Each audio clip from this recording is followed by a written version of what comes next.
Bismillahirrahmanirrahim. Assalamualaikum warahmatullahi wabarakatuh. Alhamdulillahirabbil alamin. Allahumma shalli ala sayyidina Muhammad wa ala ali sayyidina Muhammad. Sahabat-sahabat sekalian, dalam video saya kali ini saya akan melanjutkan pembahasan tentang bahayanya orang-orang yang berpaham Wahabi apabila dibiarkan terus berkembang di negara kita.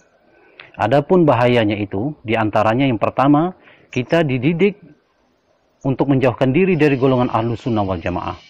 Kemudian yang kedua, kita dididik untuk tidak menghormati orang lain yang tidak sepaham dengan mereka. Yang ketiga, kita dididik untuk terbiasa melihat aib dan keburukan orang lain. Yang keempat, kita dididik untuk tidak menghormati dan memuliakan para habaib. Yang kelima, kita dididik untuk menjauhkan diri dari para ulama, tasawuf, dan ma'rifatullah. Sahabat-sahabat sekalian, baiklah kita akan bahas satu persatu apa maksudnya dari bahaya-bahayanya itu. Bahaya yang pertama adalah kita dididik untuk menjauhkan diri dari golongan Ahlus Sunnah wal Jamaah. Menjauhkan diri bukan berarti menjauhkan diri dari ulamanya, ustadz-ustadznya, tapi menjauhkan diri juga dari buku-buku mereka.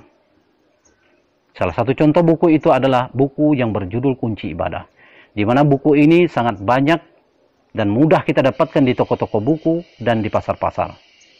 Mereka sangat meremehkan buku ini dan melarang pengikutnya untuk membacanya.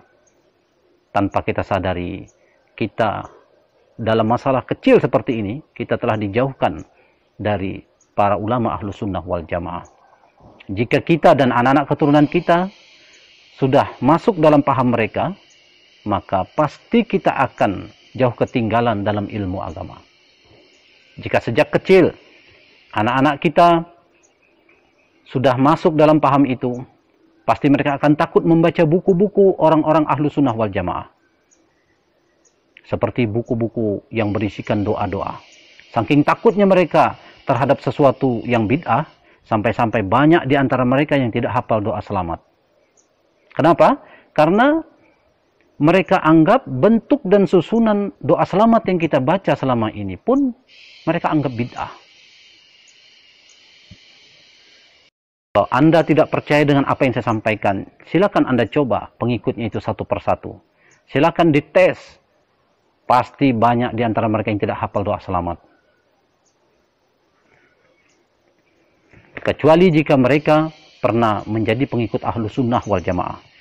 Itulah bahaya yang pertama. Kemudian bahaya yang kedua, kita dididik untuk tidak menghormati orang lain yang tidak sepaham dengan mereka, meskipun itu orang tua kandung sendiri. Jadi jangan heran jika ada anak kita yang masih kecil, yang masih SD, sudah berani memprotes orang tua, berani memprotes para ulama Ahlus Sunnah wal Jamaah. Tanpa kita sadari sebenarnya mereka telah merusak otak anak-anak kita. Karena belum waktunya mereka diajak untuk memikirkan masalah hilafiyah ini bid'ah dan itu bid'ah. Kemudian letak kebusukan ajaran mereka yang lain adalah kenapa yang diajak lebih banyak anak-anak dan orang-orang awam yang tidak mengerti ilmu agama. Kenapa bukan orang-orang dewasa dan orang-orang alim yang mereka ajak? Oh, ternyata kalau orang-orang dewasa dan orang-orang alim yang mereka ajak bisa membantah dan bisa melawan.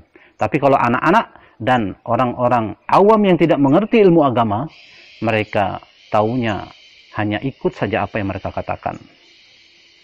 Maka mulai dari sekarang, setiap anak-anak kita pulang sekolah, baik yang masih SD, SMP, SMA, atau perguruan tinggi, perhatikan gerak-gerik mereka ketika di rumah. Jangan-jangan mereka sudah dimasuki ajaran-ajaran sesat dari guru-guru mereka yang berpaham Wahabi. Jika sudah ada tanda-tanda kesesatan itu, maka cepatlah laporkan kepada kepala sekolahnya agar ditindaklanjuti oleh kepala sekolahnya. Jika kepala sekolahnya cuek atau mungkin takut atau mungkin juga sudah terpengaruh oleh ajaran-ajaran mereka, maka laporkan kepada tokoh-tokoh agama setempat. Tapi jika tokoh-tokoh agama setempat juga cuek, atau mungkin takut, atau mungkin juga sudah terpengaruh oleh ajaran-ajaran mereka, maka coba Anda laporkan kepada mantan Wahabi. Orang yang pernah mengikuti ajaran mereka. Kenapa? Karena orang Wahabi ini, karena mantan Wahabi inilah yang tahu bagaimana cara menghadapi mereka.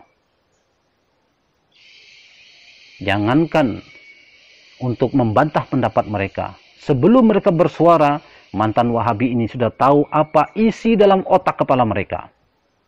Sahabat-sahabat sekalian, itulah bedanya kalau mantan Wahabi dan bukan mantan Wahabi. Kemudian bahaya yang ketiga, yaitu adalah kita dididik untuk terbiasa melihat keburukan orang lain, meskipun mulut mereka tidak menyalahkan perbuatan orang-orang Ahlussunnah wal Jamaah secara langsung, tapi sebenarnya hati dan pikiran mereka selalu menghujat, menghina, dan menyalahkan perbuatan orang-orang Ahlussunnah wal Jamaah. Jadi dalam diam hati dan pikiran mereka telah dididik untuk sibuk melihat aib dan keburukan orang lain, tapi lupa melihat aib dan keburukan diri mereka sendiri. Setiap gerak-gerik mereka dalam kehidupan ini selalu dihinggapi perasaan takut berbuat sesuatu, karena menurut mereka di zaman ini sudah terlalu banyak perbuatan-perbuatan bid'ah. Sahabat-sahabat sekalian, kemudian bahaya yang keempat adalah kita dididik untuk tidak menghormati dan memuliakan para habaib zuriat Rasulullah SAW. Meskipun mulut mereka mengatakan cinta kepada Nabi, tapi coba perhatikan perilaku mereka saat bertemu dengan para habaib. Perhatikan tatapan mata mereka, perhatikan raut wajah mereka yang penuh dengan kebencian dan kesombongan terhadap para habaib. Mengapa mereka membenci para habaib? Karena mereka anggap para habaib ini adalah ahlul bid'ah atau orang yang gemar berbuat bid'ah. Saya tidak percaya kalau orang-orang Wahabi ini mencintai Nabi. Sebab salah satu tanda orang yang mencintai Nabi itu bukan berarti hanya mengikuti perilaku Nabi seperti sholat, puasa, zakat, haji, dan lain-lain. Tapi mencintai Nabi juga ditandai dengan menghormati dan memuliakan para habaib zuriat Rasulullah SAW. Jika kita mencintai seseorang, meskipun orang itu telah tiada, jangankan fotonya, sandalnya pun akan kita simpan. Dan ini terbukti sampai saat ini, sandalnya Nabi itu masih tersimpan rapi. Itu sandalnya Nabi, benda mati, masih dihormati orang. Seharusnya, apalagi para habaib, anak cucu keturunannya yang mengalir darahnya di dalam tubuh mereka. Sahabat-sahabat sekalian, makanya saya tidak percaya bahwa orang-orang Wahabi itu mencintai Nabi. Kemudian bahaya mereka yang kelima, kita dididik untuk menjauhkan diri dari para ulama tasawuf dan ma'rifatullah. Mereka menghujat dan menyesatkan orang-orang tasawuf dan ma'rifatullah. Dan mereka mengatakan bahwa ilmu tasawuf itu bid'ah. Kenapa mereka mengatakan ilmu tasawuf itu bid'ah? Oh, ternyata ilmu tasawuf itulah yang dapat membongkar kebusukan-kebusukan hati mereka. Makanya mereka tidak suka dengan ilmu tasawuf itu. Apalagi di dalam ilmu tasawuf itu, kita dididik untuk berani jujur melihat jenis-jenis penyakit hati dan bagaimana cara mengobatinya. Sahabat-sahabat sekalian, jika kita sudah terjebak dalam paham itu, kemudian berniat ingin keluar dari paham itu atau ingin hijrah, maka itu sangat sulit dan sangatlah berat. Tapi tahukah Anda bagaimana cara mudah untuk bisa keluar dari paham itu? Cara mudahnya adalah dengan mempelajari ilmu tasawuf. Carilah orang-orang yang benar-benar ahli dalam ilmu tasawuf. Pelajarilah ilmu tasawuf dengan benar. Pelajarilah ilmu tasawuf dengan sabar. Pelajarilah ilmu tasawuf dengan sungguh-sungguh. Dalam ilmu tasawuf itu, salah satu manfaat kita mempelajari ilmu tasawuf itu adalah kita akan tahu betapa berharganya waktu. Sehingga hati kita, sehingga akan timbul perasaan rugi dan perasaan menyesal dalam hati kita apabila menggunakan waktu untuk membahas tentang khilafiyah. Ini bid'ah dan itu bid'ah. hanya orang-orang yang mempelajari ilmu tasawuf dengan sempurna yang dapat melepaskan diri dari paham itu.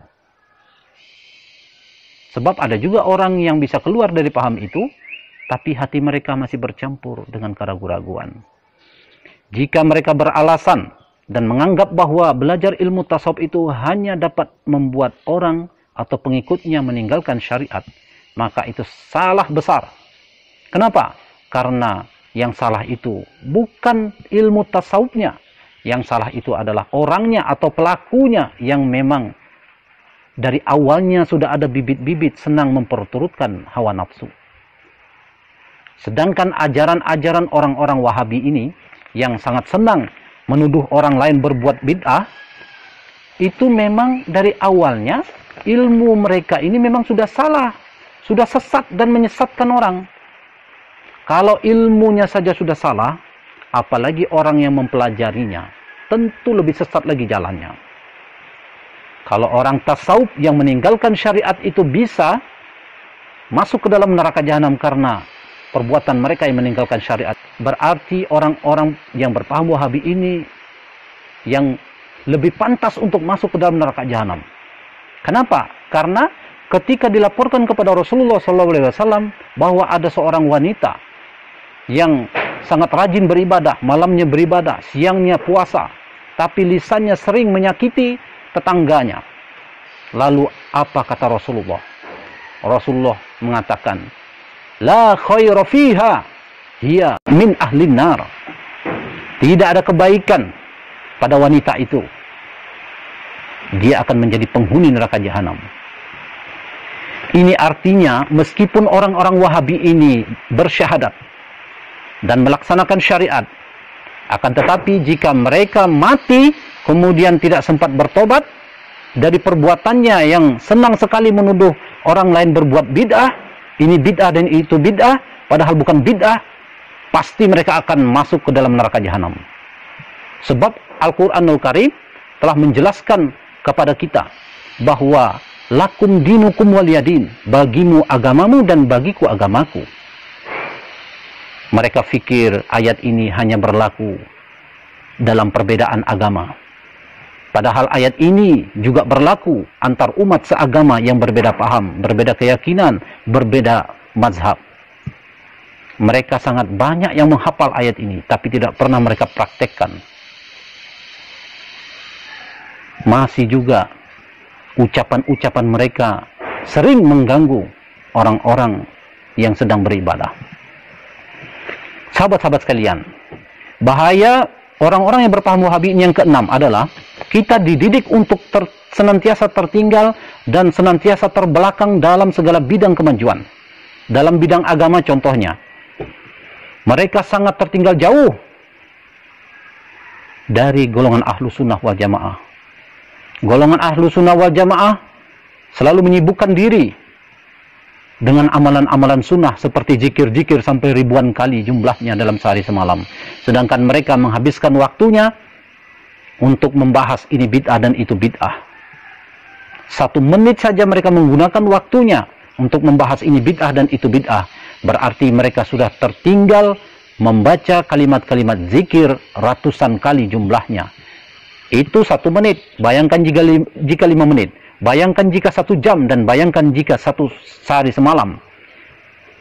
Jika mereka meluangkan waktu untuk membahas ini bid'ah dan itu bid'ah, bayangkan ruginya mereka. Makanya jangan heran jika orang-orang ahlu sunnah wal jamaah ini yang lebih unggul dalam ilmu agama, dengan zikir-zikir mereka itu yang sungguh-sungguh itu, banyak dari mereka yang menjadi wali-wali Allah. Dan tidak mungkin mereka bisa mencapai derajat wali Allah itu jika Allah tidak meridhoi zikir-zikir yang mereka lakukan.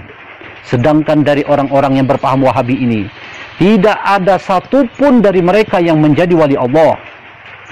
Mustahil mereka akan mencapai derajat wali Allah.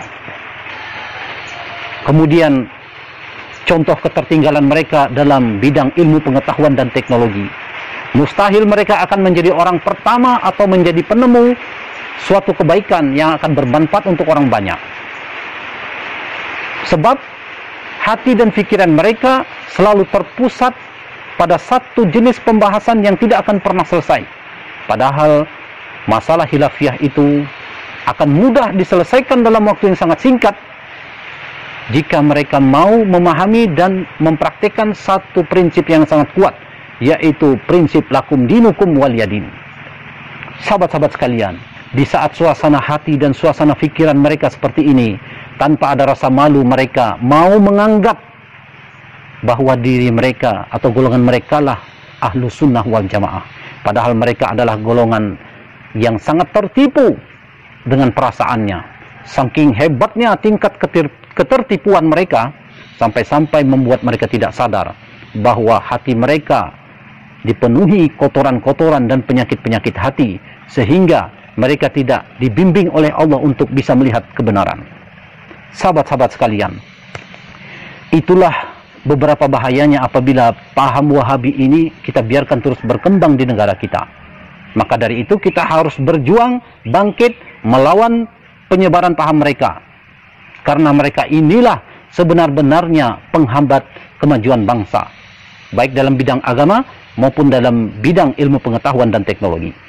Sahabat-sahabat sekalian, saya rasa apa yang telah saya sampaikan tentang bahayanya sudah cukup jelas untuk kita semua dan menjadi pelajaran bagi kita semua agar kita selalu waspada dan menjaga anggota keluarga kita dari penyebaran paham mereka.